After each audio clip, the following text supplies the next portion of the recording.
لەو گۆڕانکاریە خێرایی کە ئەوڕۆ لە وڵاتانی ناوچەکانی ئێمەدا دەکرێت یاخود لەو کشوەرانەی کە ئیسلامی تێدا مەوجودە، ئەو سیراع ئایدۆلۆجیە جیهانیە گەورانەی کە لەوێ ئەنجام ئەدرێ،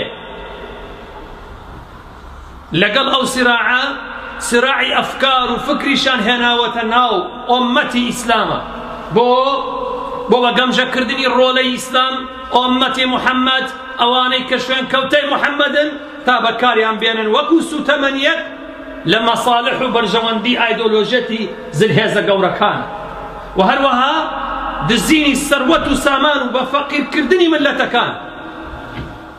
ئەوجار ئەو گۆمە وا عەشەڵەژێنن وا شێلووی ئەکەن تاوەکو تاکی مسلمان نەگا بەو لؤلؤ و مەرجانانە بەو بەختەوەریەی کە خوای پەروەردەگار بۆ ئەوی ناردووە دینەکە تەشبیه ئەکەن، چونکە دین ڕووناکاییە، قورئان وەحیە نووری خوای، هەر کەسێک نووری خوای پەروەردەگار لە دوو دەرو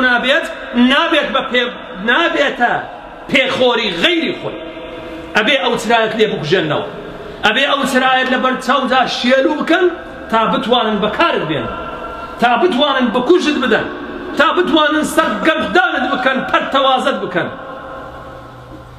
بۆیە خۆشەویستان هەموو تاکێکی مسلمان پێویستی بەخۆ داچوونەوە هەیە. لەو کاتێک کە گۆمەکە شێلوو بوو، کانیاوەکان شێلوو بوو، دنیا تاریک بووە، تۆ بڵێ چارەیەک نەبێ، تۆ بڵێ چارەسەرێک نەبێ. چارەسەری ئەوە چییە؟ من تەمەنی من نەوەستاوە، تەمەن هەر ئەڕوا، من ڕۆژ بە ڕۆژ لە قیامەتی خۆم نزیک ئەبم تاکەی من لەو سەر لێ شێوانەدا لەو خۆ گومکردن و ونبوونەدا بدۆزمەوە. تۆ بڵێ چرایەک نەبێ، ڕووناکایەک نەبێ، من پەنای بۆ بەرم.